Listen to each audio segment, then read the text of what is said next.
Assalamualaikum warahmatullahi wabarakatuh. Selamat pagi, salam sejahtera kepada kita semua. Perkenalkan, saya Dr. Guntur Priambodo Juang selaku moderator acara pada hari ini dengan judul Perkembangan Janin dan Faktor yang Mempengaruhinya. Puji dan syukur marilah kita panjatkan kehadirat Allah Subhanahu wa Ta'ala, karena atas rahmatnya lah kita dapat berkumpul di acara ini dalam keadaan yang sehat. Yang saya hormati pembicara webinar kita pada hari ini yang sudah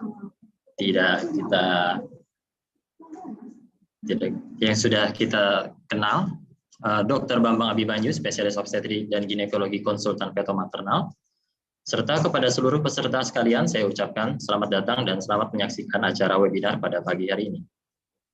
Kami informasikan bahwa acara pada hari ini sudah bertotal 256 peserta, di mana 228 peserta adalah tenaga medis dan 28 peserta awam. Kami informkan juga bahwa petunjuk acara webinar pada saat hari ini akan kami tampilkan di layar Zoom.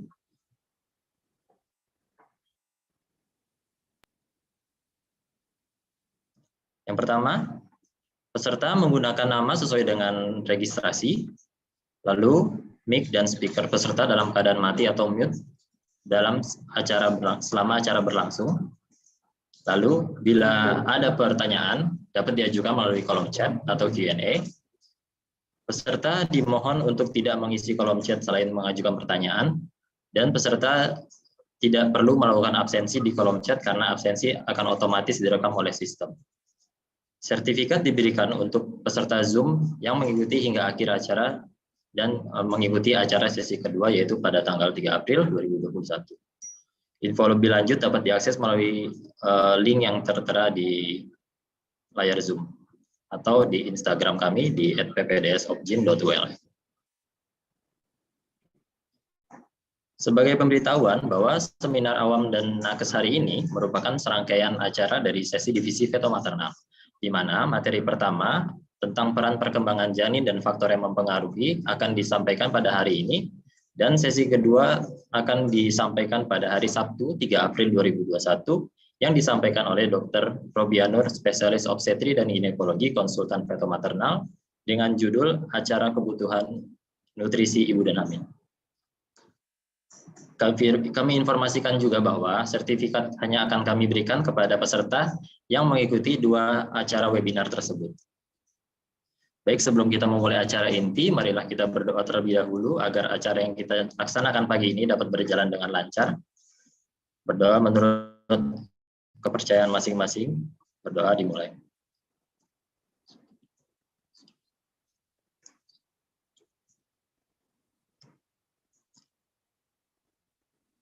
Berdoa selesai.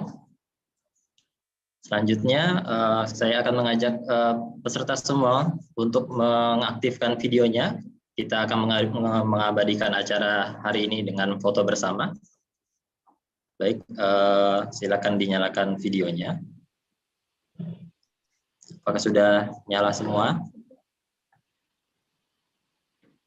Baik, apabila sudah videonya nyala semua, saya akan memandu dengan hitungan mundur.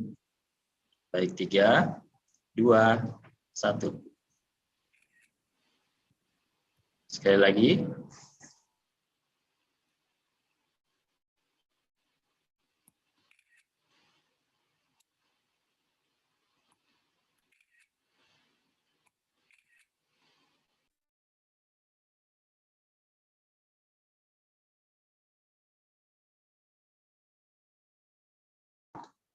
Ya, sekali lagi. 3, 2, 1.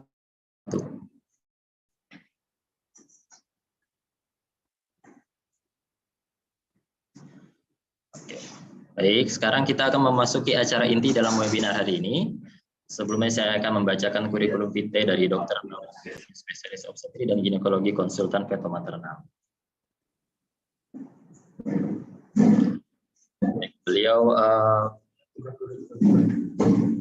Beliau menjalankan S1 kedokter umum di Fakultas Kedokteran Universitas Airlangga Surabaya tahun 92. Lalu untuk magister S2 di PPDS Obsgyn di Fakultas Kedokteran Universitas Indonesia Jakarta 2003. dan melanjutkan di Divisi Feto Maternal di Fakultas Kedokteran Universitas Airlangga Surabaya tahun 2011. Beliau memiliki riwayat pekerjaan yang cukup banyak, di mana diantaranya sebagai dokter PTT Kodia Banjarmasin, lalu sebagai PNS Kabupaten Tabalong, lalu sebagai dokter DRS Datu Sanggul Rantau dari tahun 2007 sampai sekarang sebagai staf Departemen Obstetri dan Ginekologi RSUD Ulin Banjarmasin, lalu tahun 2014 sampai dengan sekarang sebagai Ketua P2KS Provinsi Kalimantan Selatan, dan dari tahun 2019 sampai dengan sekarang sebagai Ketua POGI Kalimantan Selatan.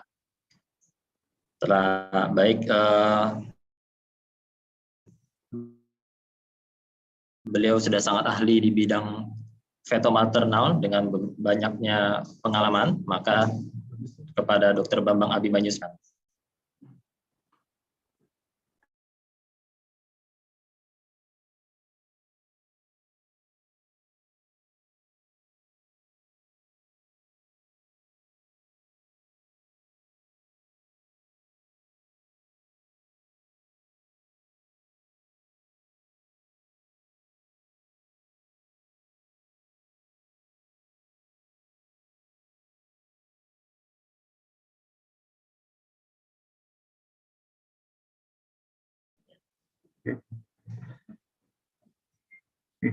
Bisa mulai ya.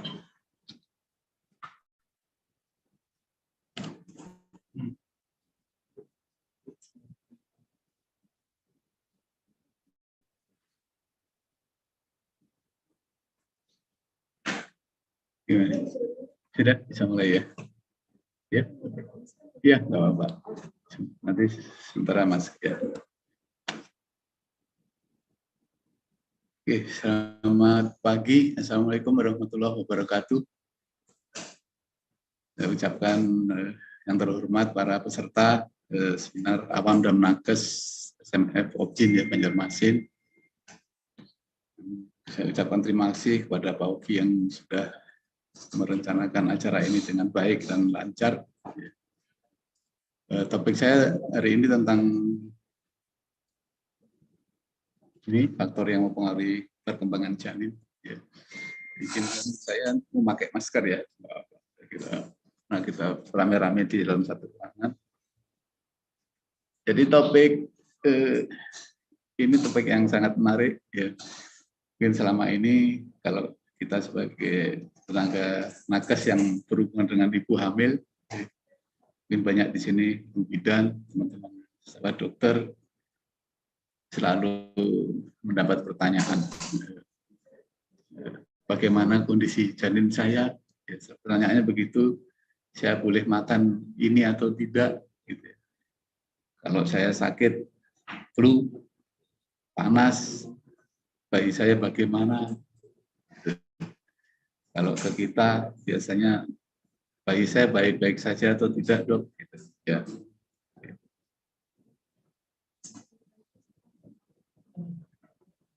Kita akan mulai.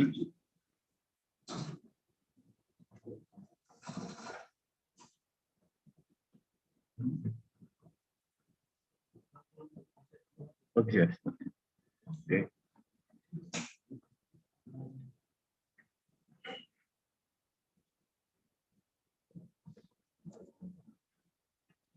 Oke, kita akan mulai.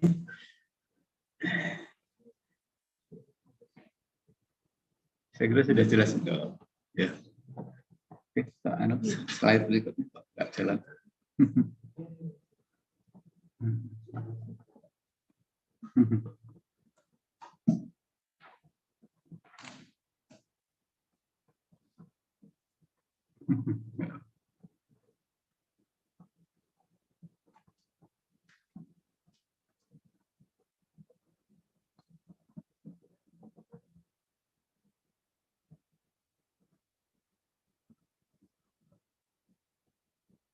Bisa, ya. Saya kira cukup, Pak. Jadi kita mulai ya, topik kita siang ini faktor yang mempengaruhi perkembangan janin. Ya. Saya kira sebagai pendahuluan seorang individu akan berawal ya, hidupnya dari fertilisasi, bertemunya sel telur dan sperma, ya, dan terus berkembang ya, sampai lahir. Fertilisasi akan jadi embrio dan fetus dan sampai lahir. Jadi di sini ada angka 10 minggu yang penting. Jadi kalau usia kehamilan itu sejak fertilisasi mencapai 10 minggu disebut fetus. Ya, nanti kita terangkan kenapa 10 minggu penting, karena sebelum 10 minggu masih terjadi organogenesis yang sangat rentan ya bila terjadi masalah atau mendapat paparan zat toksik dari luar. Jadi gangguan pertumbuhan, kalau terjadi gangguan pada saat pertumbuhan di dalam rahim ibu akan bisa menyebabkan kelainan struktur ya, kelainan. Jadi kelainan struktur biasanya kelainan yang bisa kita lihat pada bayi yang baru lahir. Yang paling terkenal mungkin anencephalus ya, kepalanya tidak berkembang, ada neural tube defect, spina bifida, ada kelainan di punggungnya dan sebagainya, atau kelainan fungsi yang sering kita temui bayi-bayi yang lahir normal tapi dia tidak bisa mendengar, gitu ya. Si telinganya tidak tumbuh, tidak baik, jadi sehingga tidak bisa tulis, ya bisa bicara dan sebagainya. Kelainan kongenital menurut WHO yang paling sering 3 ini ya, kelainan jantung, janin, neural tube defect, spina bifida, dan Down syndrome. Sayangnya untuk yang pertama kelainan jantung yang paling sering itu sering tidak terdeteksi, bahkan dengan USG yang baik, bahkan ya memang dengan USG tidak 100% bisa mendeteksi, apalagi kelainan jantung. Untuk detection rate-nya mungkin cuma 10% kurang. Gitu, ya. Penyebab gangguan pertumbuhan kelainan kongenital biasanya banyak ya, multifaktor, mungkin hanya satu atau yang lebih sering lebih dari beberapa faktor. Ini genetik, ya, kelainan kromosom, infeksi, nutrisi, dan lingkungan. Ya. Disebutkan bahwa kalau ada kelainan kongenital, kelainan fungsi, biasanya penyebabnya yang paling sering nanti kalau ada pertanyaan dari pasien, biasanya sering kelainan kromosom, biasanya sekitar 60-70% karena itu. Ya.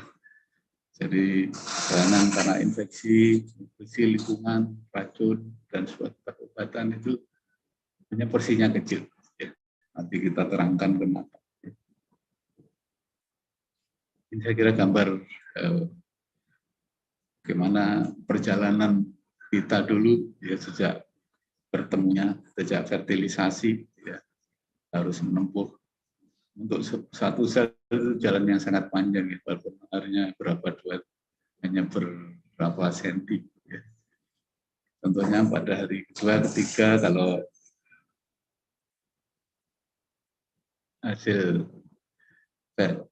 hasil konsepsi ini berhenti di sini, jadi mungkin akan berkembang, tapi akan jadi gambaran ektopi dan sebagainya. Jadi nanti setelah hari ke-8 dia akan migrasi. Jadi perlu waktu sampai 8 hari sampai dia harus nempel di endometrium di rahim ibu. Jadi sesuatu yang sangat rentan juga. Jadi perkembangan embrio nanti mulai 1 sel tumbuh dan sampai 2 minggu dia baru berkembang, memecah diri, membentuk janin. Ya. Nanti makanya ada fase pre-embryonik. Ya. Jadi 2 minggu itu masih sel-sel aja yang membelah itu. Setelah 2 minggu sudah mulai ada diferensiasi atau penyebaran sel-sel itu ke bentuk organ-organ yang khusus. Ini saya kira gambar yang sering kita lihat, yang terkenal ya. Jadi ini ada waktu kira-kira 10 minggu. Bisa kita lihat di sini yang hitam-hitam ini mulai central nervous system, telinga, ya, mata sampai eksternal genitalia terbentuk lengkap sekitar 9 sampai 10 minggu di sini. Ya. Contohnya eksternal genitalia yang sekarang lagi terkenal, kalau ada kelainan bisa sangat mempengaruhi hidup seseorang ya. Kemarin ada pemain voli yang masuk TV ya, Aprilia ya, Aprilia. Sekarang diubah menjadi Aprilio. Itu bagaimana kelainan genitalia yang bisa mempengaruhi hidup seseorang ya. Karena dia laki-laki dan ada kelainan dan sejak awal diasuh menjadi perempuan ya. Sekarang dia bisa menemukan jalan yang terbaik menjadi yang sebenarnya. Jadi ini kalau pre-embryonik 2 minggu pertama, ya, nanti embryonik sampai 10 minggu. Jadi sebetulnya embrio itu untuk nutrisinya tidak dari darah ibu ya, karena dia masih belum ada terbentuk plasentanya. Jadi dia mendapat ya nutrisi makanan langsung dari sekitarnya sel seperti rembesan cairan tubuh gitu ya kalau orang awam. Jadi setelah nidasi nutrisi dari sel desidua darah ibu secara langsung. Jadi masih istilahnya rembesan saja tidak langsung. Jadi sebetulnya untuk masa embrionik itu sampai 10 minggu kemungkinan untuk terpapar zat-zat toksik dari luar infeksi itu lebih kecil sebetulnya karena dia tidak langsung dari darah ya. Karena plasentanya belum terbentuk. Tapi kalau memang dia terpapar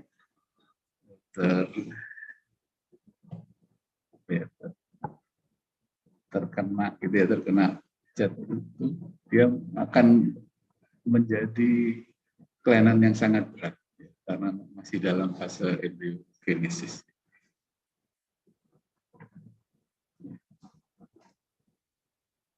Jadi selama perkembangan embrio bisa terpengaruh oleh zat-zat toksik ya, zat-zat yang racun gitu. Contohnya alkohol ya. Obat-obat tertentu. Ini alkohol itu sering dibahas kalau di perpustakaan luar negeri karena di sana menjadi masalah ya. Mudah-mudahan di negara kita tidak begitu banyak, tapi rokok yang banyak kalau di negara kita ya, rokok sangat tinggi. Ya. Yang menyebabkan ya, infeksi, ya, rubella, sitomegalovirus ya, bila sering terjadi gangguan telinga, banyak pasien-pasien yang bayinya sehat baik tapi tidak bisa mendengar. Radiasi, ya, radioterapi mungkin agak jarang. Ya. Jadi, mungkin itu pentingnya seorang ibu atau seorang kita nakes untuk deteksi dini bapak ibu itu hamil. Ya. Jadi jangan sampai pada usia-usia awal terpapar oleh hal-hal seperti ya. Defisiensi nutrisi, ya, asam folat yang terkenal. Jadi sampai fetus, kalau fetus sudah semua organ penting terbentuk. Jadi sebenarnya sudah tidak terlalu sensitif terhadap pengaruh dari luar. Kalau terpengaruh, efeknya berupa kelainan fisiologis atau kelainan malformasi minor. Jadi perkembangan organ ini berlanjut sampai lahir dan setelah kelahiran. Kita sekarang ada terkena 1000 hari pertama, jadi sampai 3 tahun itu masih proses pematangan organ-organ. Setelah lahir. Bahkan perkembangan kognitif, kecerdasan, bagaimana proses berpikir itu dimulai sejak di dalam rahim itu. Jadi tidak hanya kelainan di badannya, kelainan fungsi, tapi ini proses berpikir. Jadi mungkin ini yang belum kita sadari ya. Bagaimana kualitas nanti manusia Indonesia itu akan baik atau tidak. Ya. Di kesusahan tidak ada hubungan ya, kekurangan makan, kekurangan gizi yang walaupun berat mempengaruhi perkembangan kognitif ya, kecerdasan. Tapi penelitian terbaru katanya ini meningkatkan risiko schizofren, penyakit antisosial, ya, penyakit afektif. Ya. Jadi mungkin kita harus hati-hati juga, jangan sampai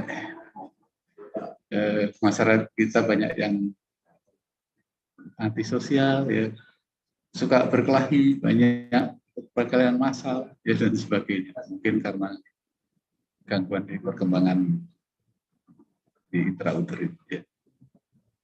Jadi ada pembelajaran kemahiran bahasa diberi sejak janin. Ya.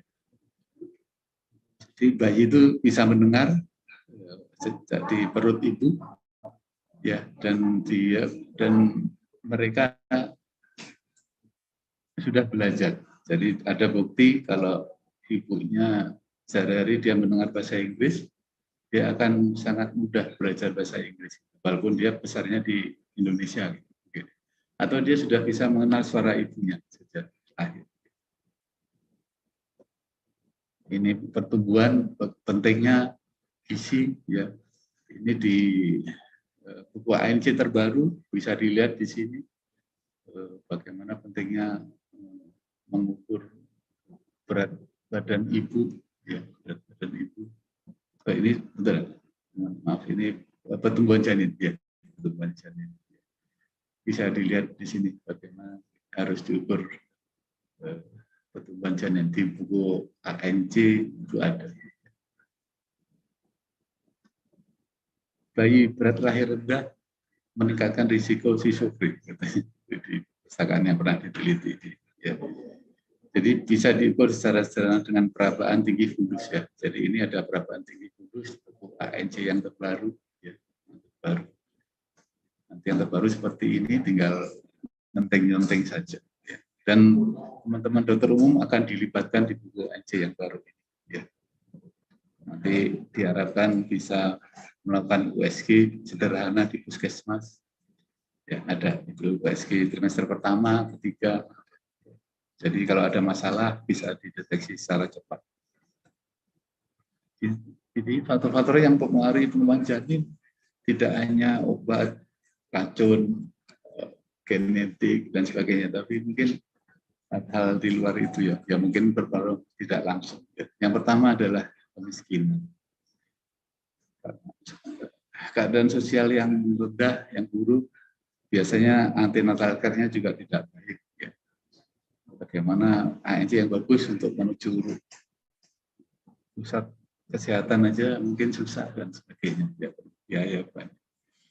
Kehamilan di bawah umur, ya, biasanya sering hamil muda, gitu. Dan ibu sering berpendidikan rendah sehingga dia tidak paham, ya, risiko-risiko buruk terhadap janin, ya, bagaimana bahaya rokok, obat-obatan, alkohol dan sebagainya. Usia ibu di usia sampai disebutkan 16 sampai 35, ya. Jadi usia-usia terbaik untuk perkembangan janin. Karena di usia itu lebih sedikit komplikasi. Kalau lebih 35 tahun punya persalinan yang lebih lama, lebih mudah ada kelainan kromosom, Down syndrome, ya. Sering kalau usia 35 ke atas 40, kemungkinan untuk bayi-bayi dengan kelainan kongenital lebih besar. Di luar usia di atas lebih berisiko untuk persalinan preter. Jadi persalinan preter suatu masalah yang besar, perlu biaya banyak untuk penanganannya, dan kelainan-kelainan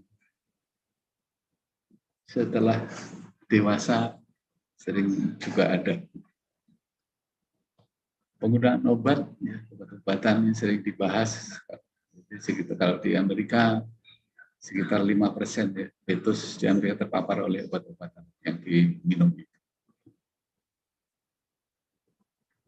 Jadi obat-obatan sebenarnya yang diminum itu akan di metabolisme di plasenta dan di transfusi janin. Nanti di belakang kita bahas sedikit bagaimana peran plasenta ini, ya, untuk menjaga dalam tanda kutip kesehatan janin.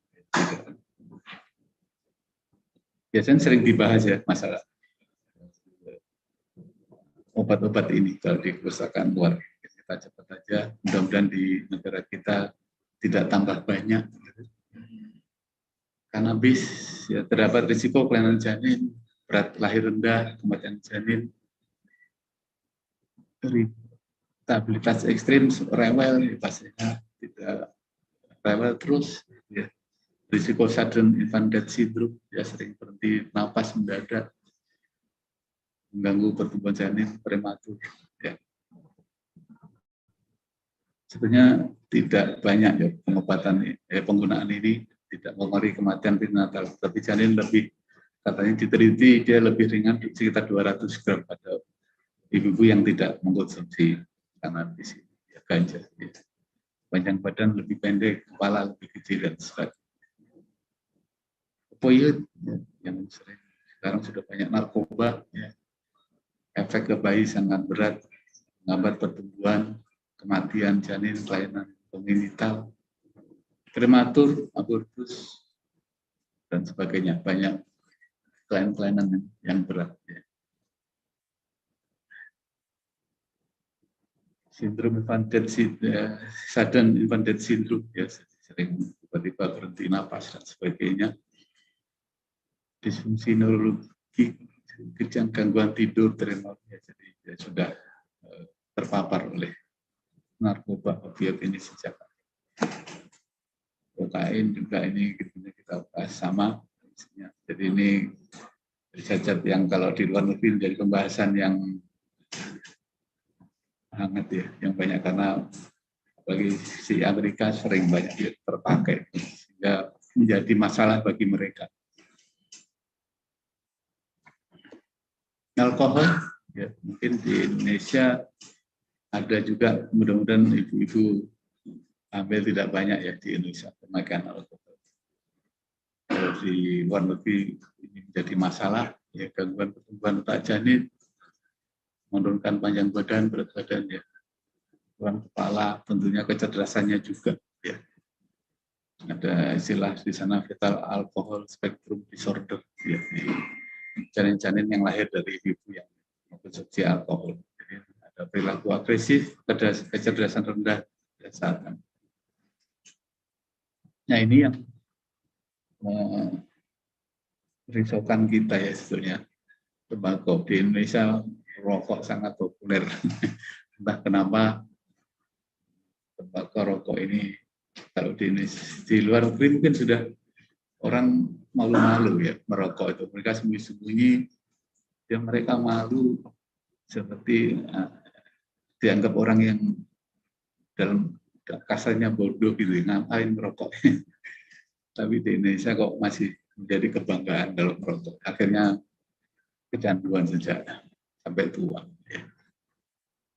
Dan sering saya lihat kalau di mall banyak remaja-remaja perempuan yang dengan bangga ngerokok ya. Jadi kalau ngerokok itu sesuatu yang apa ya, sophisticated, sesuatu yang canggih ya, Pak. Ya, jadi rokok benar-benar sangat mempengaruhi janin. Ya. Sudah terbukti betul, ya, dia menurunkan aliran darah dan oksigen, menyebabkan keguguran, kematian janin, berat lahir rendah, ya, persen prematur dan sebagainya. Jadi rokok sangat berbahaya pada ibu hamil. Yang tidak enak adalah suaminya merokok, walaupun ibunya ngerokok, suaminya ngerokok tiap hari sehingga menjadi perokok pasif. Ini obat-obat yang sering dipakai ya selama hamil. Ya. Juga penting sebetulnya. Nanti sering ada pertanyaan, obat ini boleh atau tidak? Ya. Dan sebagainya. Ini obat-obat yang sering ditanyakan, obat anti nyeri, ya. Obat mah, antasida, anti diare, obat-obat anti muntah, anti histamin bisa untuk anti muntah, anti hipertensi, obat flu yang ini. Selalu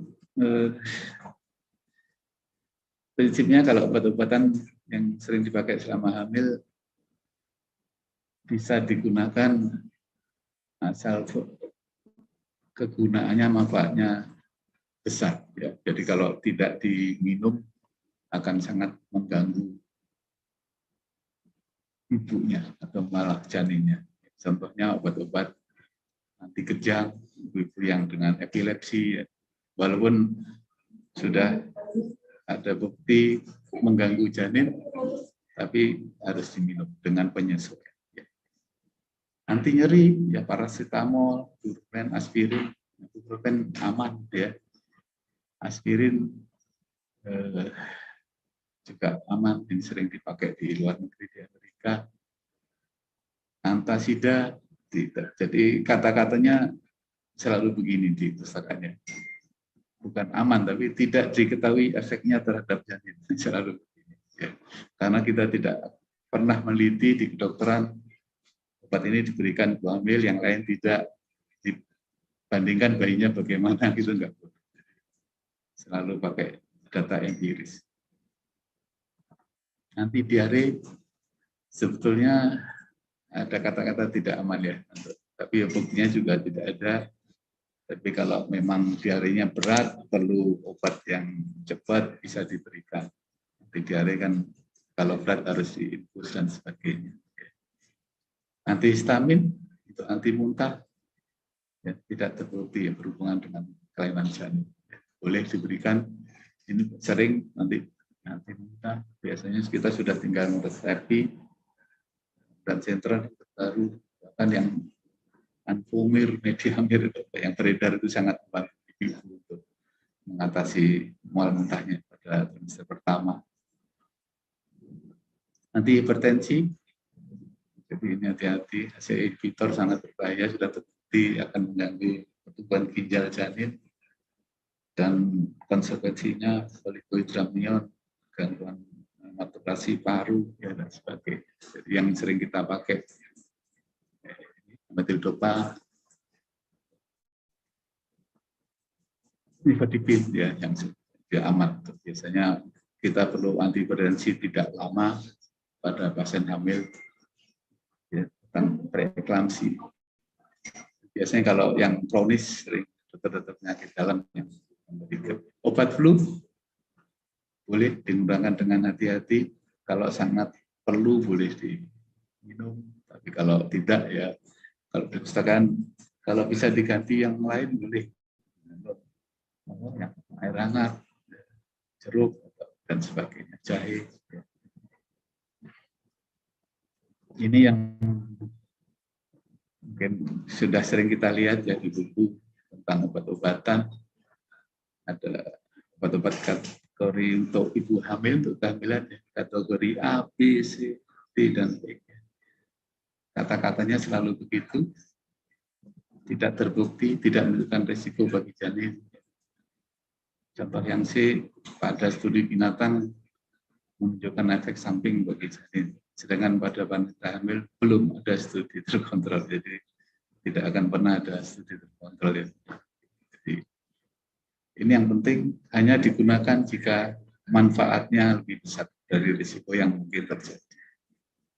Jadi obat-obat yang beredar itu sering di B dan C. Kita sebagai tenaga kesehatan, dokter, ibu hamil harus pandai-pandai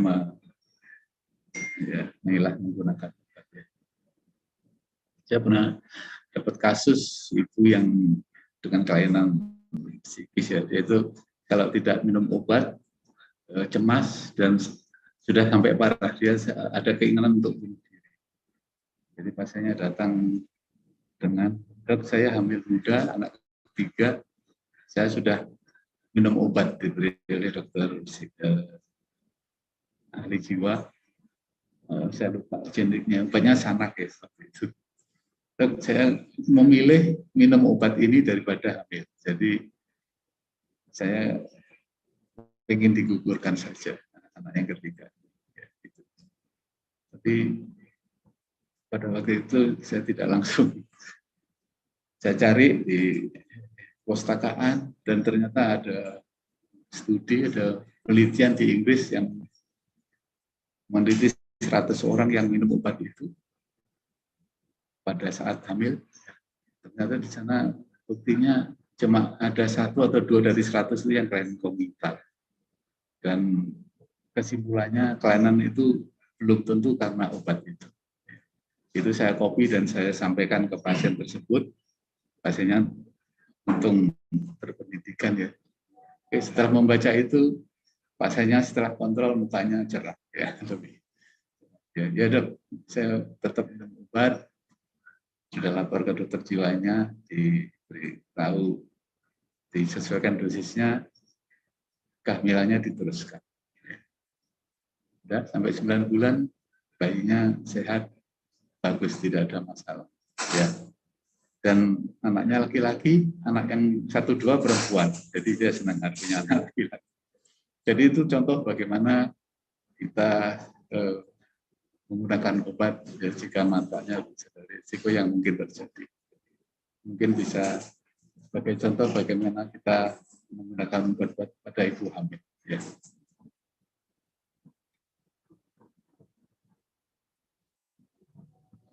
Infeksi, ini yang terakhir. Jadi plasenta tidak selalu dapat memfilter patogen ya. Sebenarnya plasenta itu dirancang untuk bisa barrier gitu. Jadi virus, zat patogen itu hampir tidak akan bisa memapar janin ya. Tapi ya tidak selalu bisa begitu. Tergantung jenis infeksinya, kondisi plasenta, jumlah virus, bakteri yang menyerangnya gitu ya, lama-lama bisa bobol juga gitu ya. Jadi rubella, cacar air, gitu ya. Mumps, gondokan gitu ya. Bahasa itu hubungan dengan peningkatan risiko guguran. Jadi infeksi virus itu punya risiko untuk abortus, berat lahir rendah, malformasi, kelainan intelektual dan sebagainya. Jadi kalau terinfeksi memang berat.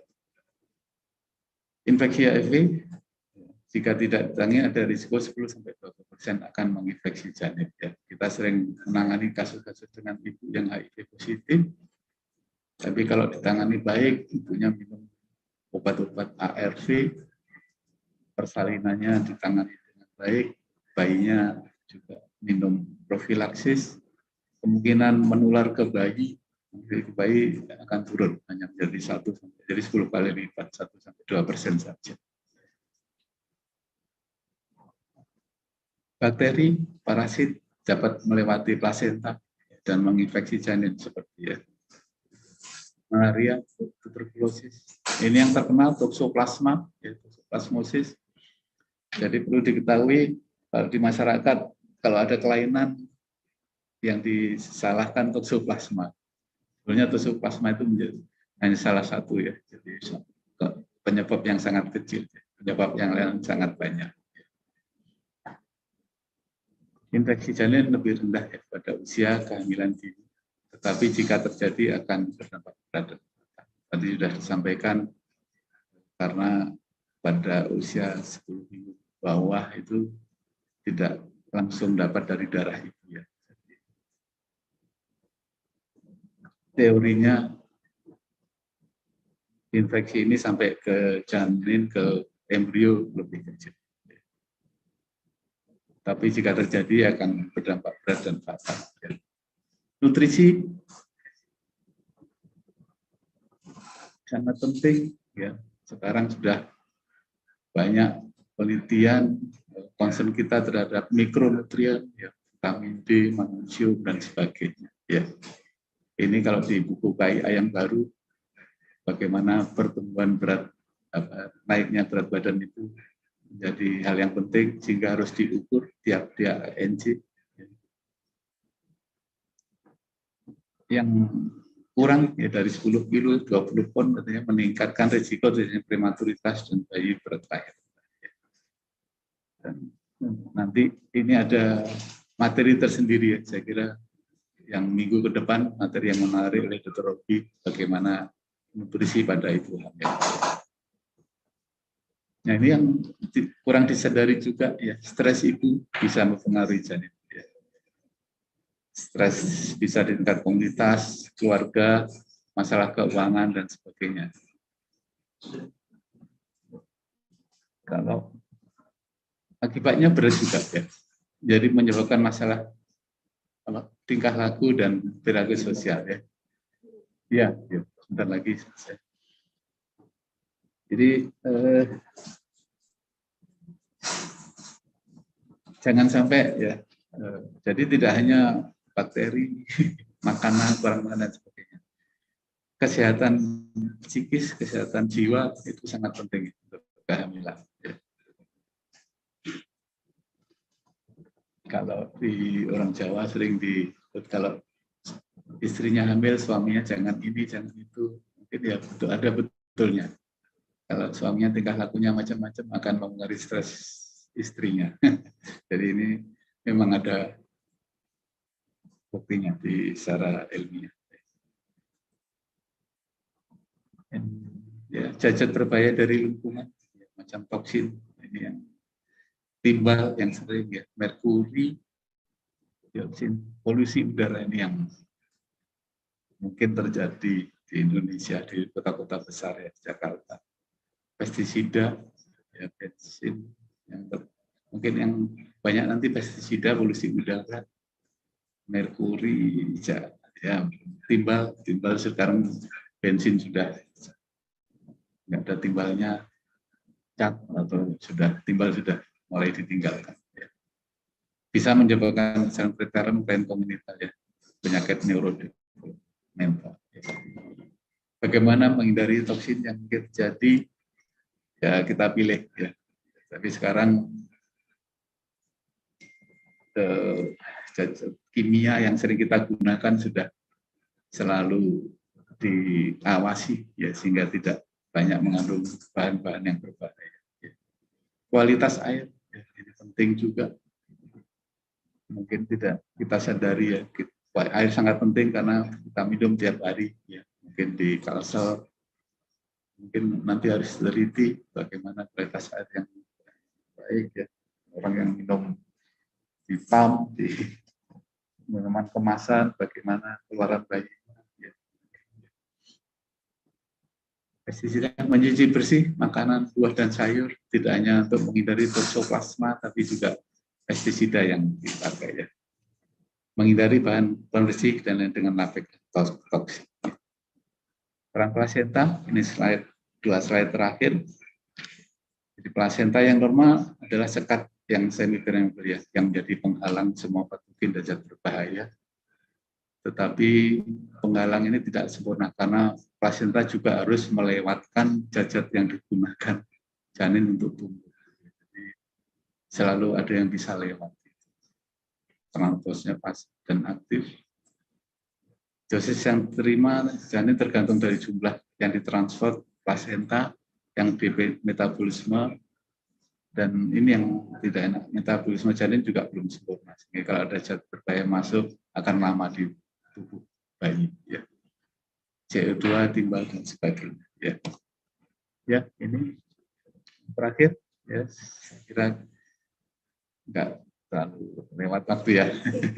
Take home message-nya terdapat tahap embrio dan janin ya. Batas usia kehamilan 10 minggu. Pada tahap embrio kalau terjadi kelainan akan menjadi kelainan struktur yang berat. Jadi kita harus tahu secara cepat ibu hamil atau tidak ya, sehingga kita bisa menangani, memberi obat, ya, memberi informasi bagaimana untuk menghindari hal-hal yang tidak baik pada janin. Perkembangan kognitif janin juga bisa terganggu. Jadi tidak hanya badannya saja yang terganggu, fungsinya, tapi nanti fungsi dia berpikir, ya, fungsi kecerdasan, bagaimana dia nanti bertingkah laku dan sebagainya. Jadi ini juga penting. Yang ketiga, selain cacat yang sampai terpapar ke janin, juga ada kondisi lain yang bisa mempengaruhi janin, seperti bagaimana tingkat sosialnya, pendidikan ibu, lingkungan, nutrisi, faktor vital ibu, ya, dan sebagainya. Dan yang terakhir, plasenta yang sehat normal merupakan penting ya, sebagai penghalang masuknya cacat yang berbahaya ke janin. Plasenta yang sehat dan normal bagaimana? Biasanya dia tidak normal kalau ada infeksi, ya sering ibunya sering terinfeksi, fungsi imunnya tidak baik ya dan sebagainya. Saya kira itu ya, saya kira waktunya sudah mudah-mudahan tepat, tidak lewat. Terima kasih ya. Silakan kita bisa diskusi.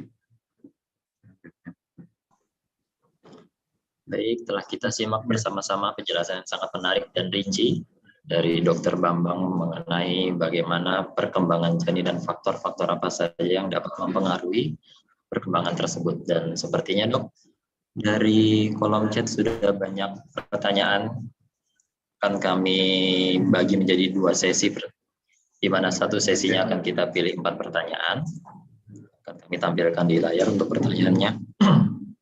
Baik, yang pertama dari Intan Puspitasari, Anda Sambulin. Dokter, saat ini saya hamil 9-10 minggu, alhamdulillah tidak pernah merasakan nyeri. Aspek terbaca saat telat 6 hari saja. Dan kehamilan kali ini sehat, besar kandung sesuai, air ketuban cukup. Sebelumnya 8 bulan lalu saya pernah hamil tapi abortus spontan dan tidak dikuret. Di usia 8 minggu, aspek juga sangat kabur. Setelah 5 minggu baru terbaca tapi masih labirin. Alasannya kelainan kromosom waktu itu. Dan suka nyeri atau kram. Apakah bisa dijelaskan mengapa, dokter? Ya. Jadi ini yang pertama abortus ya. Ya, jadi tadi sudah disampaikan dan pertanyaannya yang pertama itu ada kemungkinan kelainan kromosom ya, begitu ya kelihatannya. Jadi memang betul kalau abortus paling sering ya hampir 80% gitu, 80% karena kelainan kromosom. Jadi kelainan kromosom itu sesuatu yang tidak bisa kita hindari, sesuatu yang alamiah ya. Jadi sel telur atau sperma yang menjadi janin saat itu tidak sempurna.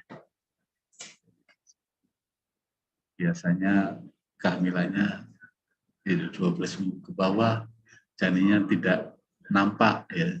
Kalau kita sering sebut blatant ovu, BU, itu biasanya karena kelainan kromosom. Ya. Tapi kalau sudah berulang-ulang 3 kali lebih, janinnya sempat tumbuh, mungkin bisa dicari penyebab lain. Ya. Tidak usah takut, jadi terus biasanya kelainan kromosom tidak jarang berulang ya. Nanti diambil kedua, ketiga akan aman-aman saja. Saya kira itu. Baik, penjelasannya cukup jelas. Lalu untuk pertanyaan selanjutnya, dokter, dari Oyi, Banjarbaru. Saya sedang hamil 15 minggu, tetapi sekitar 3 minggu ke belakang, telapak kaki saya sering nyeri, apalagi saat bangun di pagi hari. Apa penyebabnya, dok, kira-kira? Pertanyaan saya satu lagi, buah-buahan apa yang baik untuk dikonsumsi pada ibu hamil? Terima kasih, dokter. Ya, jadi apa? Kesemutan ya. Kesemutan ya. Memang ya. Ibu hamil akan berubah ya. Jadi badannya akan berubah untuk kehamilannya. Jadi ada teori yang menyatakan bayi itu sebagai cincin untuk ibunya. Jadi dia itu sebetulnya kalau kita harus menghormati ibu itu betul, karena sejak dalam rahim kita sudah menyusahkan, dan misalkan ibu. Karena kehamilan dia sering ada hormonnya sudah berubah, cairan numpuk ya di kaki, tangan ya, sehingga menyebabkan itu gangguan sarafnya. Jadi sesuatu yang normal pada ibu hamil. Kemudian kalau masalah nutrisi, kalau kita saya ditanya nutrisi, ya makan yang seperti sehari-hari.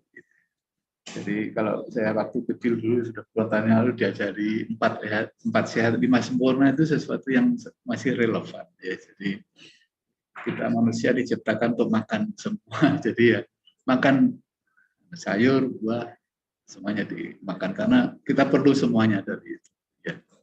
Kalau buah apa yang baik, saya kira ya baik semua. Jadi ya jangan pisang saja gitu kan. Kalau bisa bervariasi karena setiap buah punya kelebihan kekurangan masing-masing.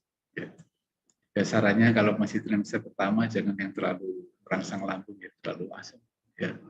Gitu. Jadi tidak mengganggu lambungnya. Jadi tidak ada larangan untuk makan buah.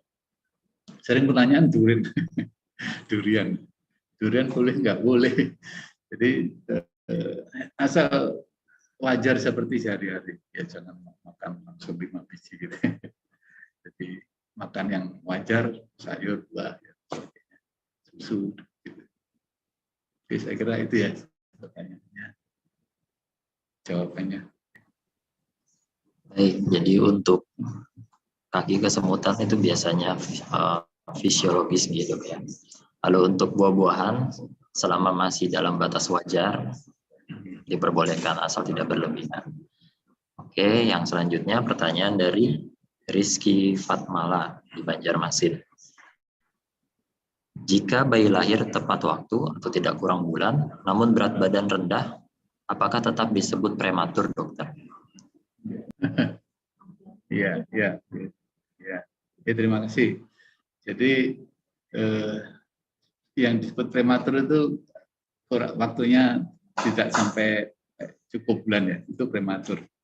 Jadi kalau lahirnya prematur biasanya ya beratnya sesuai umurnya. Gitu. Kalau lahirnya 8 bulan dia kira-kira 1,5 kilo, 2 kilo. Gitu. Tapi pertanyaannya kalau berat cukup bulan dan bayinya, oh ya, kalau cukup bulan tuh balon bayinya 1,5 kilo itu bukan prematur, ya, bukan prematur. Tapi berat lahir rendah. Berat lahir rendah. Jadi ya mungkin ada sesuatu di dalam yang membuat yang kalau lahir cukup bulan biasanya di atas 2,5 kilo gitu ya. Tapi ini kok cuma 2 kilo. Yang harusnya 3 kilo kok cuma 2 kilo. Nah, itu berat lahir rendah.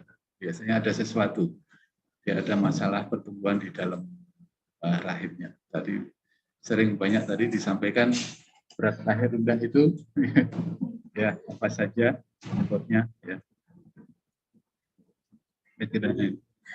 Saya kira itu pertanyaan. Jadi kalau berat lahir rendah bukan prematur. Kalau memang sudah 9 bulan yakin itu bukan prematur. Ya. Terima kasih dokter. Jadi untuk bayi prematur apabila dikatakan dalam usia kehamilannya kurang dari 9 bulan atau 37 minggu kalau di kami dok. Lalu untuk berat badan apabila memang kurang dari masa usia kehamilannya itu dikatakannya bayi berat lahir rendah. Jadi ada dua terminologi yang berbeda di sini. Lalu untuk pertanyaan selanjutnya dari Nur Ilmi di Banjarmasin. Saya saat ini hamil anak ketiga. Anak pertama dan kedua saya lahir prematur. Saya takut anak ketiga lahir prematur juga dokter. Apakah ada tips-tipsnya dokter agar tidak terjadi kehamilan prematur selanjutnya dokter? Terima kasih. Iya, prematur ya. Iya. Oke, jadi prematuritas lahir lebih cepat itu sampai sekarang memang masih menjadi PR ya bagi kita, Dr. Opjin. Kenapa? Karena sebab yang pasti tidak tahu. Gitu, ya. Tapi ada teori ya mungkin karena infeksi ya dan sebagainya. Ya. Jadi tips-tipsnya ya dijaga jangan sampai infeksi, jaga kebersihan ya itu. Kalau memang riwayat prematur karena aktivitas yang berat ada yang membuktikan bisa menyebabkan kontraksi yang lebih sering dan menyebabkan prematuritas ya infeksi ini riwayat prematur sebelumnya memang nanti ada risiko prematur lagi. Jadi memang harus sering kontrol. ada obat-obat yang kalau memang sering kontraksi bisa dibantu dengan obat-obatan, mudah-mudahan bisa berhasil. Dan kalau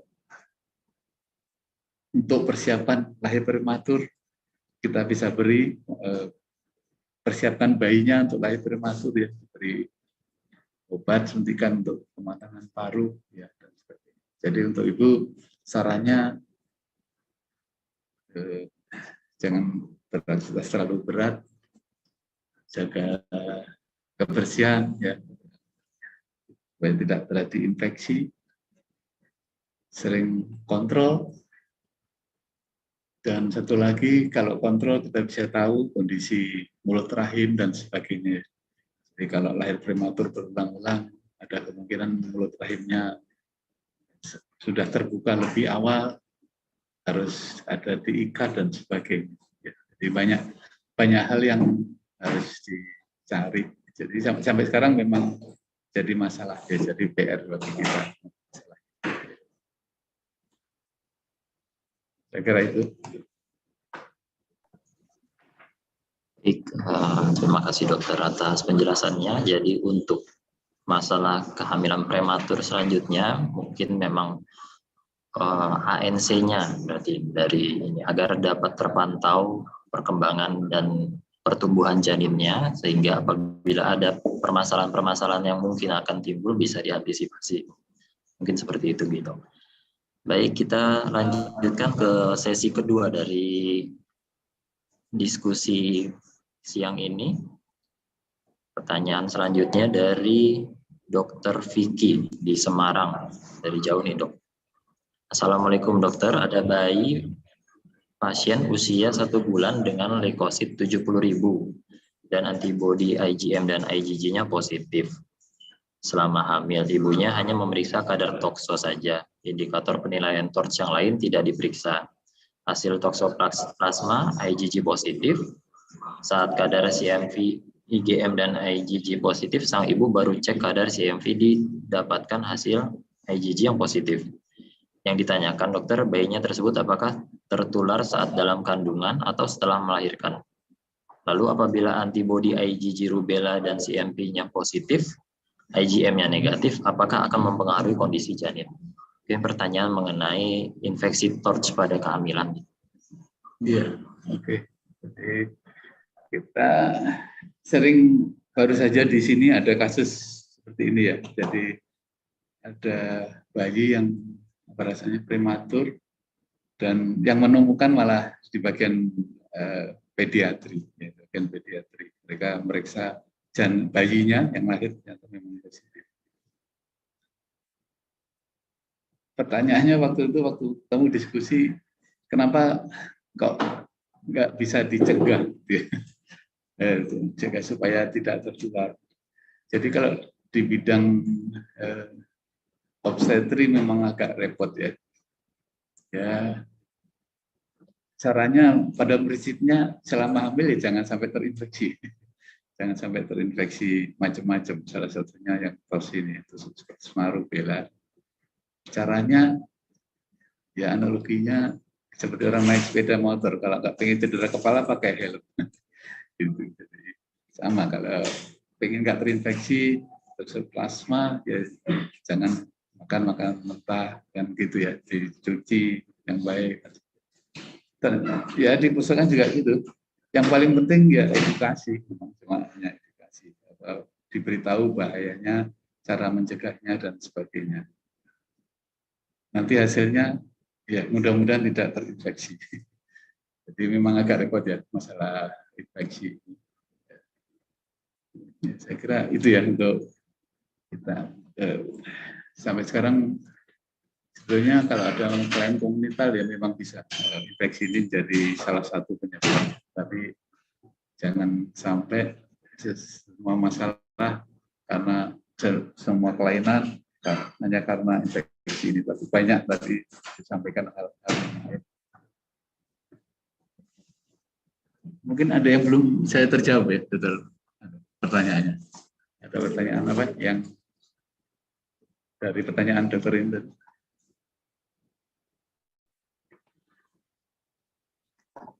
Yang ditanyakan tadi dok, izin untuk bayinya, apakah bayinya ini tertularnya dari ibunya apa atau saat saat lahir bayinya atau lahir? oh ya.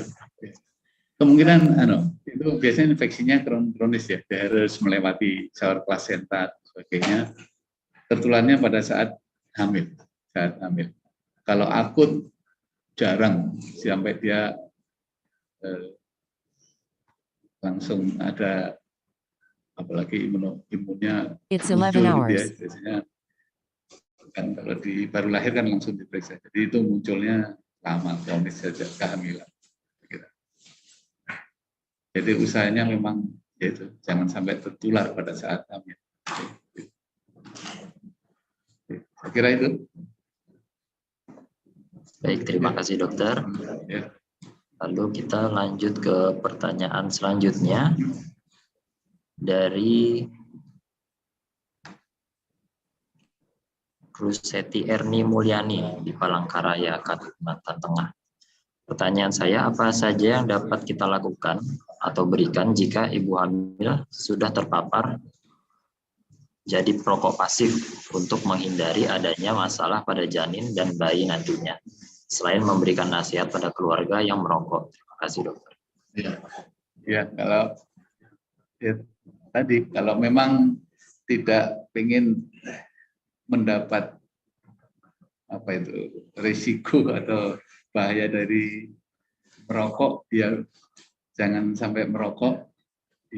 Suaminya suruh tidak merokok. Itu saja sebetulnya ya. Jangan sampai kalau sudah terpapar, ya sudah kadung kalau orang Jawa ya. Sudah kadung terpapar. Jadi sebetulnya kalau kehamilan memang harus dipersiapkan baik. Analoginya seperti petani ya, dia hanya untuk menanam padi itu sebelum menanam sudah digarap dulu sawahnya, siapkan semua pupuknya semuanya digarap baru ditanam, apalagi manusia. Jadi sebelum hamil sudah disiapkan, termasuk diskusi sama suami. Kalau saya hamil, kalau merokok jangan di rumah, kalau perlu berhenti merokok gitu. Untuk kesehatan bayi kita. Karena kalau sudah terpapar ya nggak bisa apa-apa lagi kita. Tinggal berdoa saja mudah-mudahan paparannya tidak menyebabkan terlalu berat ya, menyebabkan hal-hal yang seperti tadi ya. Bayi kecil ya dan sebagainya. Ya memang kalau paparannya makin berat ya risikonya makin tinggi. Saya kira itu ya jawabannya. Baik, terima kasih dokter. Lalu yang selanjutnya dari Mulyati Ratna di Banjarmasin. Saya dari dulu didiagnosis hipertensi dok. Apakah ada pengaruh hipertensi saya terhadap janin saya dan apakah obat antihipertensi aman buat bayi yang saya kandung saat ini? Saya hamil 4 bulan dan dikasih bidan obat antihipertensi metildopa. Bagaimana dokter? Ya. Jadi kalau hipertensi ini kalau terjadi kronis ya bisa dia mengganggu fungsi plasenta. Jadi tapi selama ini kalau usia ibunya masih muda dan preeklamsi, ya preeklamsi itu asal ditangani baik, ditemukan segera dan kita tahu bisa menilai janin atau ibunya masih layak atau enggak, perlu dilahirkan atau enggak. Selama ini tidak akan mempengaruhi janin. Asal yang tidak enak adalah ibu hipertensi atau preeklamsi harus dilahirkan cepat. Jadi yang jadi masalah adalah prematuritas jadinya. Jadi bayi kecil dengan segala masalahnya. Ya. Jadi kalau hipertensi sendiri, kalau berhasil lahir cukup bulan, tidak akan mengganggu bayi. Kecuali memang fungsi plasentanya terganggu, bayinya kecil, ya.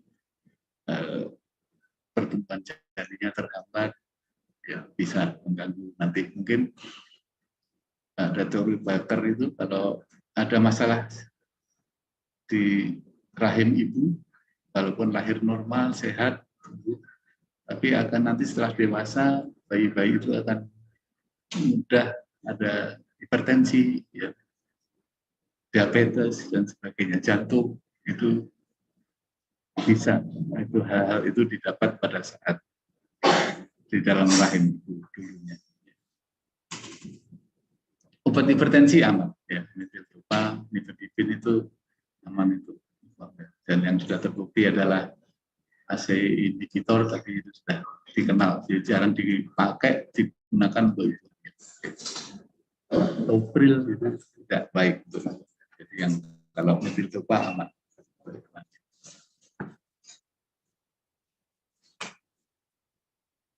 Ya, saya kira itu jawaban saya. Mudah-mudahan bisa membantu. Terima kasih dokter. Ini kita ke pertanyaan terakhir dokter. Ada sisa 2, cuman saya rangkum menjadi 1 karena kurang lebih sama. Dari Debbie Kusumawati dan Patisarani Siagian. Ini bidan dari Cikarang, Jakarta dokter, dari jauh. Jadi pertanyaannya, apabila sudah mengkonsumsi multivitamin, susu maupun obat-obatan seperti asam folat, tetapi tidak teratur, apakah dapat meningkatkan resiko terjadinya kecacatan pada janin dokter? Lalu apabila sudah mengkonsumsi semua tadi itu seperti asam folat, pada pasien-pasien biasa kita beri asam folat penambah darah dan kalsium, itu boleh tidak kita berikan vitamin tambahan dokter selain yang biasa diberi asam folat dan penambah darah dokter? Ya. Makasih, Oke, ya, jadi 2 pertanyaan ya. Jadi sama ya.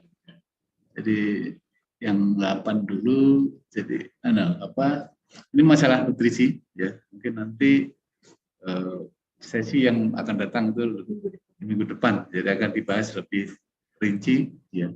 Jadi prinsipnya begini, Bu. Jadi kalau selama hamil, ibu itu makan yang normal sehari-hari, yang 4 sehat 5 sempurna itu sayur, buah, susu, itu akan tercukupi sebenarnya nutrisi itu. Ya.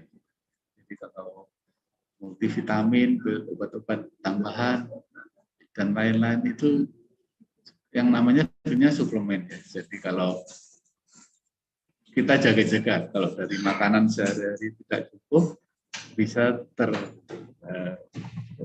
cover oleh vitamin yang kita berikan. Saya selalu pesan ke pasien, yang penting adalah makanan kita sehari-hari. Jadi makan yang normal, wajar, sayur, buah, susu, ya, itu akan tercukupi